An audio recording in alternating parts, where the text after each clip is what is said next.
Annyeonghaseyo, sekarang review drama Royal Secret Agency. Sebelum itu jangan lupa ya follow Twitter dan Instagram aku, subscribe, like, dan komen juga ya. Jangan lupa loncengnya biar update terus tentang drama Koreanya.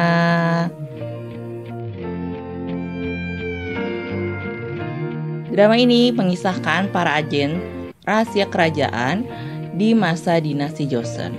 Mereka adalah mata, telinga raja, dan mulut rakyat serta pahlawan tersembunyi yang menegakkan keadilan. Sung Yi-gyun, ia adalah seorang agen rahasia kerajaan yang sebelumnya bekerja di perpustakaan di pagi hari, lalu berubah menjadi penipu serta bermain kartu di malam hari. Dia memasuki istana setelah mendapatkan peringkat pertama dalam ujian negara dan juga handal dalam membela diri. Hong Da-in, ia adalah seorang gisaeng yang cantik dan juga cerdas, yang sama beraninya dengan pria dimanapun. Da-in mengetahui rahasia-rahasia pejabat agar bisa melaporkan pada tangan kanan raja. Ia pun juga punya rahasia yang tersembunyi dan meminta bantuan tangan kanan raja tersebut agar bisa menemukan suatu hal tentang kebenaran kematian orang tuanya. Pak Chun Sam, ia adalah seorang pelayan Yigum yang sangat peduli dengan tuannya. Chun Sam bisa jatuh cinta dengan wanita yang baru saja ditemui dan pasti akan bantu orang-orang yang membutuhkan dan juga kesusahan. Yigum tak memandang rendah Chun Sam, bahkan ia akan mengantarkan sang pelayan hanya untuk pergi ke toilet di malam hari. Sung Yi-bum, ia adalah adik dari Yigum yang memilih untuk menjadi pencuri dan memberikan hasil curiannya pada rakyat-rakyat yang kelaparan. Yi-bum terlihat menyeramkan dari penampilan, tapi ia ternyata berusaha untuk menyelamatkan orang-orang yang ada di sekitarnya dan mencoba untuk mempercayai kakaknya agar bisa melakukan rencana rahasia sesuai dengan perintah raja. Bagaimana cerita dari agen rahasia ini untuk membongkar korupsi zaman Joseon? Apakah yang akan dihadapi Yi-gyum dan kawan-kawan saat menemukan bukti korupsi dari para pejabat yang mengambil uang pajak dari rakyatnya? Komentar gue sama drama ini tuh sebenarnya drama perpisahan El ya sebelum hamil. Jadi ini menurut gue drama ini gak cuma ngeliatin aktingnya si El doang yang emang udah bagus, tapi juga diliatin juga adegan actionnya si El di drama ini yang main-main pedang. Itu bener-bener beda banget sih ya sama drama sebelumnya.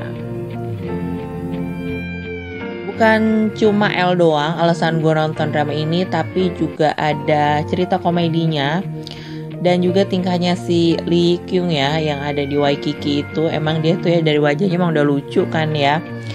Jadi apalagi aktingnya itu kayaknya kalau serius-serius tuh gak bagus dan naturally banget sih menurut gue. Sementara yang jadi cewek itu Nara, itu aktingnya juga menurut gue feelnya dapet banget. Aktingnya bagus dan chemistry-nya juga sama si El tuh berasa aja sih ya. Dan menurut gue dia kan karakternya itu sebenarnya kan anak keturunan raja, tapi pas jadi gisaeng itu nggak kelihatan kaku, dan waktu pas dia jadi cowok juga emang kelihatan cantik gitu, tapi pas banget sama dia sih. Lee Tae-won ini yang jadi adiknya si El di drama ini, dan aktingnya menurut gue wah gila ya. Emang ya kalau artis Korea itu kayaknya mereka tuh lebih bangga untuk bisa main drama sejarah atau drama kerajaan gitu. Jadi kelihatan banget sih gagah banget, dan dia juga walaupun jadi pencuri istilahnya sih di sini waktu di drama ini sih Peter Pan ya. Sementara kalau si El itu kan KPK gitu. Di sini tuh walaupun mereka saudara tiri, tapi tetap untuk membela kebenarannya tuh sama-sama bagus gitu. Sementara si El juga di sini kayak berkorban juga sih untuk ada cewek yang dia suka, tapi ternyata si cewek itu malah jalan sama adiknya. Dan ada alasannya juga. Nah, sikapnya si El ini kelihatan banget kayak berjiwa besar banget buat si cewek itu sama adiknya ini. Dan kita bisa lihat rencana-rencana apa dari si L ini untuk ngebantu sang adik yang awalnya jadi perampok dan pengen berubah gitu ya. Nah di sini tuh si L ngasih rencana yang baik untuk adiknya. Seperti yang gue bahas sebelumnya, kalau si L ini kan emang sebagai agen rahasia kerajaan. Jadi dia tahu siapa-siapa nih pejabat yang korupsi. Kalau zaman sekarang tuh kayak KPK kali ya. Jadi ada pejabat-pejabat tuh yang sebenarnya ketakutan sama agen rahasia ini, karena mereka akan ketahuan tuh mana yang korupsi, mana yang ngambil uang rakyat, mana yang ngambil pajak banyak untuk kekayanya sendiri. Makanya para pejabat-pejabat yang ada di daerah itu tuh kayak nyoba untuk ngejatohin agen rahasia supaya korupsi mereka kan nggak ketahuan. Nah ini dia nih, di sini kan biasanya tuh orang yang banyak korupsi tuh pada nggak suka tuh sama agen rahasia.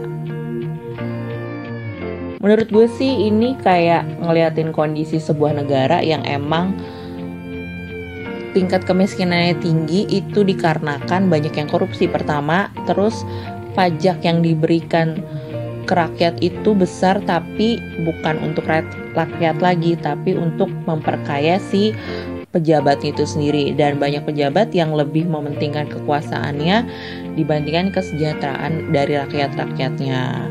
Ini kayaknya penting banget deh orang-orang pejabat, orang-orang yang ngaku membela rakyat harus tonton drama ini biar mereka tahu sebenarnya rakyat itu kayak gimana.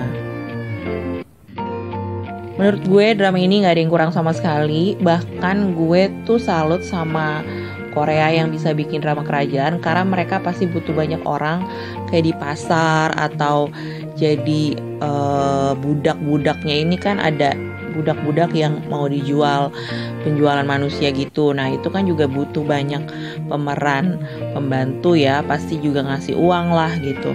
Jadi butuh modal, tapi ini bener-bener menurut gue drama yang perpisahan L tuh bagus gitu. Dan dia juga pakai baju zaman Joseon kan, yang kebanggaannya orang Korea itu, baju hanbok gitu.